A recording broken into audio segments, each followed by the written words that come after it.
Now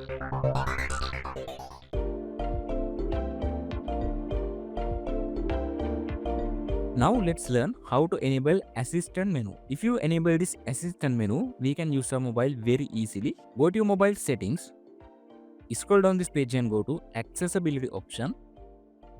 Click on interaction and dexterity option. In here, you can enable assistant menu option. Now we can see this ball icon. You can click on it and you can drag anywhere on your screen. If you click on this assistant menu icon, you can see all of options in here. We can adjust our volume, we can open recent applications, we can take a screenshot, we can turn off our screen. Lot of options have on this assistant menu icon.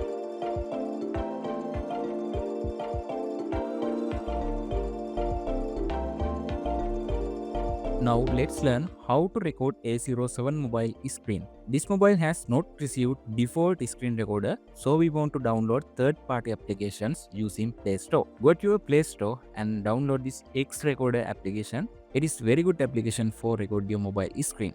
Now I already installed it. You can open this application and customize it like this. Now I am recording my mobile screen. Let's try a sample. While recording, you can draw your screen and you can explain something like this. Lot of features have on this screen recorder app. This is our recorded video. In this method, you can record your mobile screen using third-party application.